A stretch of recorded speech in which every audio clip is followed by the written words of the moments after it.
Anyone who stops learning is old, whether at 20 or 80. Anyone who keeps learning stays young. Henry Ford. Welcome to English Gate. Please subscribe to our channel and press the bell icon to enjoy all upcoming videos. This is lecture number 7. Lecture number 6 में हमने phrase और clause को detail से discuss किया था. उसी topic को आगे कंटिन्यू करते हुए आज हम डिस्कस करेंगे व्हाट इज़ अ सेंटेंस, यानी जुमला क्या है या फिक्रा क्या होता है.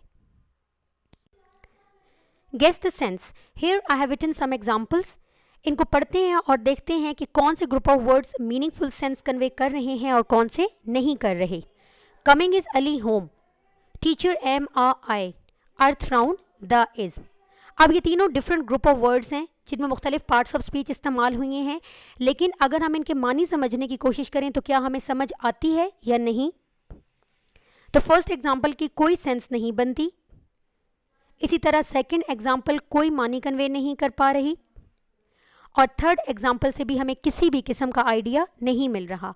तो ये तीनों एग्जांपल्स अल्फाज का रैंडम मजमुआ है और ये किसी भी किस्म की सेंस या किसी भी किस्म का मीनिंग या मानी कन्वे नहीं कर पा रही. नेक्स्ट भी एग्जांपल्स देख लेते हैं. इन्हीं वर्ड्स को हमने रीअरेंज करके लिखा है. Ali is coming home. Ali घर आ रहा है. I am a teacher. मैं एक उस्ताद हूँ. The earth is round. ज़मीन गोल है. तो अगर हम इन तीनों एग्जांपल्स को देखें तो ये मुकम्मल सेंस कन्वे कर रही हैं क्योंकि इनका मुकम्मल मानी है और हमें बताई गई बात समझ आ रही है. तो इन्हीं एग्जाम्पल्स के ज़रिए आगे बढ़ते हैं और देखते हैं कि जुमला क्या होता है. What is a sentence. जुमला क्या है या फिक्रा क्या होता है. A group of words which make sense, यानी अल्फाज का एक ऐसा मजमुआ जो मुकम्मल मानी देता है, जिसकी हमें समझ आ जाती है, उसे हम सेंटेंस कहते हैं. A sentence is made up of smaller parts, phrase and clause. Lecture number 6 में हमने डिस्कस किया था कि फ्रेज और क्लॉज सेंटेंसेस के स्मॉलर पार्ट्स के तौर पर जाने जाते हैं. तो फ्रेज और क्लॉज मिलकर हमें एक मुकम्मल सेंटेंस देते हैं. A sentence always starts with a capital letter. एक जुमला हमेशा कैपिटल लेटर से शुरू होता है and ends with a period और फुल स्टॉप, और उसका इख्तिताम फुल स्टॉप पर होता है. अ ग्रामेटिकली कंप्लीट आइडिया और एक्सप्रेशन. ग्रामर की रूह से जुमला मुकम्मल मानी देता है.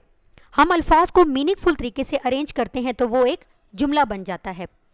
It has subject verb combination.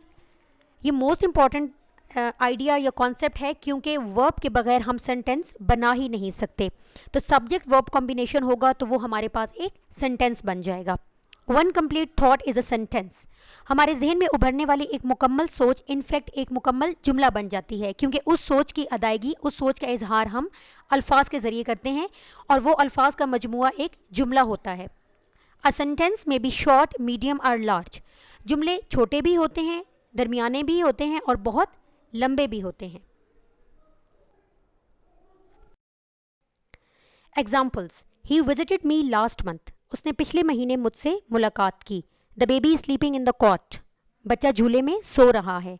She went for a walk. वो चहलकदमी के लिए गई. He goes to the school. वो स्कूल जाता है. This is a pencil box. ये पेंसिल वाला डिब्बा है. अब अगर हम इन एग्जाम्पल्स को देखें तो ये सब कैपिटल लेटर से स्टार्ट हो रही हैं और सब फुल स्टॉप पर एंड हो रही हैं. ये सब मीनिंगफुल कॉम्बिनेशन ऑफ वर्ड्स हैं और हर एग्जाम्पल इटसेल्फ एक कंप्लीट थॉट भी है और ग्रामेटिकली कंप्लीट एक्सप्रेशन भी कन्वे कर रही हैं. अब हम देख लेते हैं कि इनमें सब्जेक्ट वर्ब कॉम्बिनेशन है या नहीं है.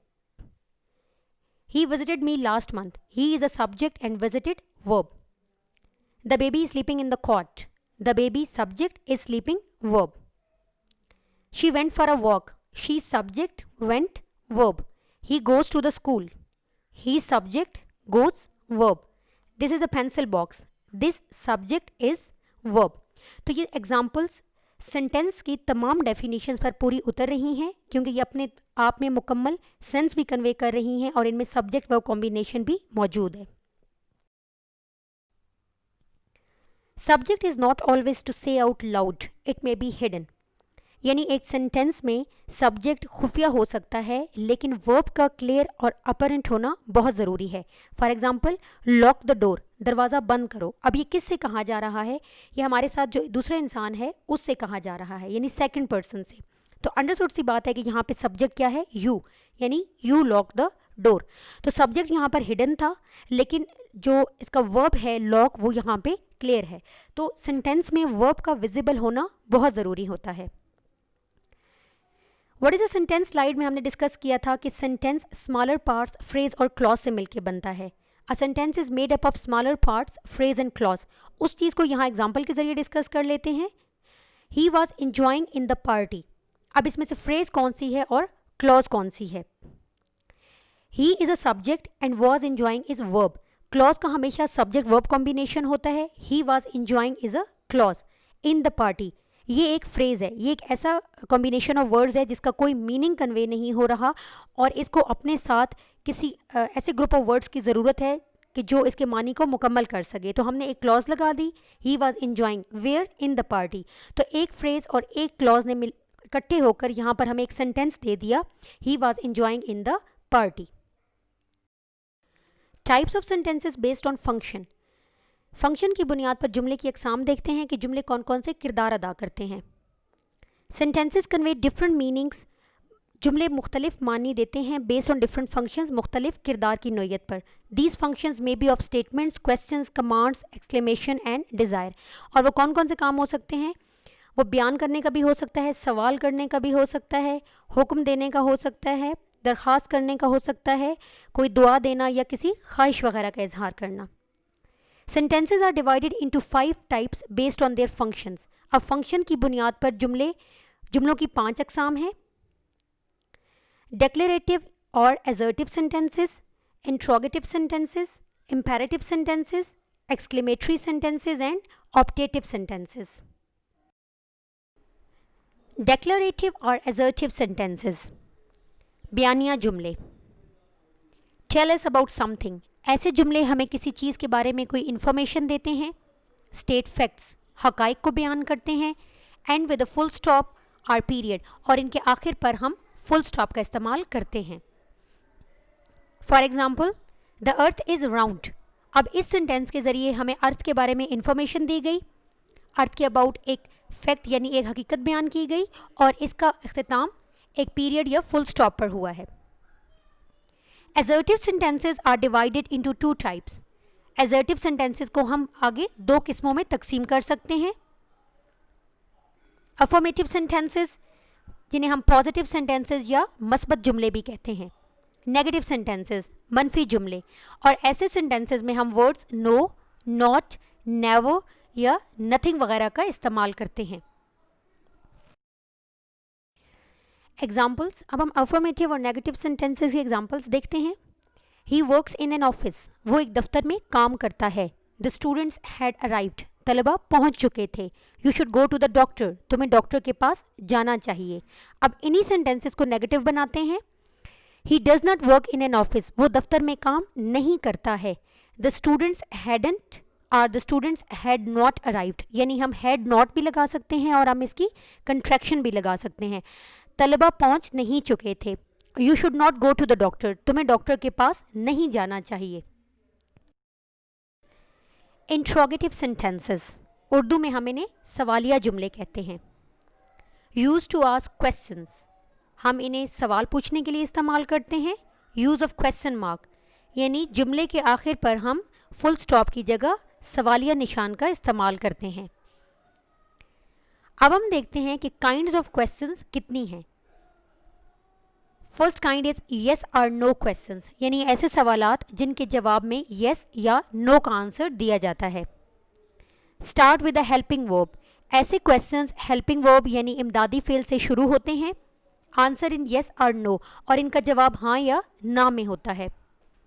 फॉर इंस्टेंस, मिसाल के तौर पर, इज दिस अ पेन। अब इसके एंड पे हमने क्वेश्चन मार्क लगाया, हेल्पिंग वर्ब से ये स्टार्ट हुआ और इसका आंसर या तो येस होगा या फिर no. Will you go there, क्या तुम वहाँ जाओगे। अगेन ये हेल्पिंग वर्ब विल से स्टार्ट हो रहा है, तो इसका answer according to the preference देना है कि हाँ या ना।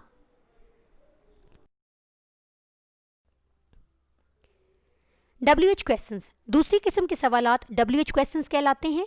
start with words like who, what, where, why, how, when, which, whom, etc. ये सवालात WH फैमिली के वर्ड्स के साथ शुरू होते हैं, यानी इनके आगाज़ में हम WH फैमिली का कोई वर्ड लगाते हैं, answer in the form of a statement, और इनका जवाब एक मुकम्मल जुमला होता है.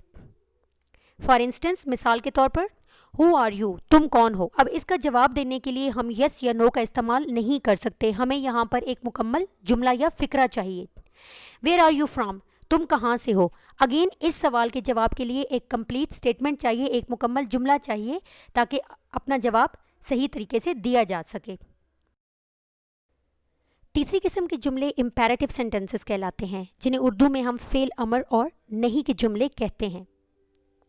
Gives command, suggestion, warning, advice और आस्क फॉर रिक्वेस्ट, यानी इनके ज़रिए हम कोई हुक्म देते हैं, कोई मशवरा देते हैं, कोई तंबीह करते हैं, नसीहत करते हैं या किसी किस्म की दरख्वास्त करते हैं. It may and on an exclamation mark और पीरियड. इन सेंटेंसेस के एंड पे या तो हम फुल स्टॉप लगाते हैं या एक्सक्लेमेशन मार्क लगाते हैं, डिपेंडिंग अपॉन इट्स डिलीवरी, कि किस तरह ये जुमला अदा किया गया है. अगर जुमला ज़ोरदार तरीके से अदा किया गया होगा, फोर्सफुली उसकी डिलीवरी की गई होगी, तो उसके एंड पे हम साइन ऑफ एक्सक्लेमेशन लगाएंगे, अदरवाइज हम फुल स्टॉप लगाएंगे. फॉर इंस्टेंस, मिसाल के तौर पर, don't touch me, now it's a warning and it this sentence has been uttered in a forceful way, तो इसके एंड पे हमने साइन ऑफ एक्सक्लेमेशन यूज़ किया है. Please be quiet, it is a request, तो हमने फुल स्टॉप यूज़ किया. Clean your room, it's a command, लेकिन ये उस तरफ फोर्सफुली अदा नहीं किया गया, so full stop has been used here. Eat healthy food, it's an advice, again a full stop. Don't stay up too late, it's a suggestion, we have used here a full stop. Exclamatory sentences, Urdu में हम इन्हें इस्तेजाबिया जुमले कहते हैं. Used to express strong feelings or emotions of happiness, sorrow, anger, surprise, satisfaction, admiration, shock, etc. इंसान की feelings, उसके emotions, उसके जज्बात, उसके एहसासात के इजहार के लिए एक्सक्लेमेटरी सेंटेंसेस का सहारा लिया जाता है. हैव साइन ऑफ एक्सक्लेमेशन, ऐसे जुमलों में साइन ऑफ एक्सक्लेमेशन यूज़ किया जाता है. आगे से कुछ मिसालें देखते हैं. What a beautiful flower, admiration, अब यहाँ पे तारीफ़ की जा रही है कि फूल कितना खूबसूरत है. What, you didn't prepare for the entrance test, अब यहाँ पे हैरानगी का इजहार किया जा रहा है कि क्या तुमने एंट्रेंस टेस्ट की तैयारी नहीं की थी. हुर्रा, वी वन, यहाँ पे फीलिंग्स ऑफ हैप्पीनेस शो की जा रही हैं. अलास, आई एम डिवास्टेटेड, यहाँ पर दुख का इजहार किया जा रहा है. ऑप्टेटिव सेंटेंसेस, दुआया जुमले. एक्सप्रेस प्रेयर, कर्स, डिज़ायर और विश, ऐसे जुमलों के ज़रिए किसी दुआ, बद्दुआ, नेक तमन्ना या अपनी किसी शदीद ख्वाहिश का इजहार किया जाता है. मोस्टली स्टार्ट विद मे, ये जुमले ज़्यादातर वर्ड मे से शुरू होते हैं. Exclamatory mark at the end of some sentences, कुछ जुमलों के आखिर पर हम साइन ऑफ एक्सक्लेमेशन यूज़ करते हैं. फॉर इंस्टेंस, एग्जाम्पल्स देखते हैं. मे यू प्रॉस्पर, अब ये एक दुआ है, मे से स्टार्ट की गई और साइन ऑफ एक्सक्लेमेशन पर एंड की गई. मे गॉड पनिश यू, कर्स है यानी बद्दुआ है. Wish you all the best, यहाँ पर नेक तमन्ना का इजहार किया जा रहा है. I wish I were a bird, यहाँ पर अपनी एक शदीद ख्वाहिश का इजहार किया जा रहा है. इंग्लिश लैंग्वेज में जब हम अपनी किसी ऐसी ख्वाहिश का इजहार करते हैं जो दुनिया में पूरी नहीं हो सकती, तो हम उसके बाद यानी हम वहाँ पे सब्जेक्ट आए के बाद हेल्पिंग वर्ब वाज यूज़ नहीं करते, बल्कि हम वर यूज़ करते हैं, क्योंकि ये ऐसी ख्वाहिशें होती हैं जो पूरी नहीं हो सकती. तो इनका ग्रामेटिकल स्ट्रक्चर ही इस तरह का है कि हमने आए के बाद हेल्पिंग वर्ब वर का यूज़ करना होता है. Let's quickly recap what we read today. What is a sentence, आज के लेक्चर में हमने पढ़ा कि फ़िक्रा क्या होता है, टाइप्स ऑफ सेंटेंसेस, साथ ही हमने इसकी अक़साम भी डिस्कस की. डेक्लेरेटिव और एसर्टिव सेंटेंसेस, फंक्शन की बेस पर इसकी पहली किस्म डेक्लेरेटिव सेंटेंसेस डिस्कस की. Interrogative sentences, imperative sentences, exclamatory sentences और ऑप्टेटिव सेंटेंसेस. आज के लेक्चर में हमने ये सब कुछ डिटेल से डिस्कस किया है. That's all for today's lecture. तमाम व्यूवर से रिक्वेस्ट है कि हमारे चैनल को सब्सक्राइब कीजिएगा और बेल आइकन को ज़रूर प्रेस कीजिएगा. Thank you so much for watching. Take good care of yourselves. Happy learning.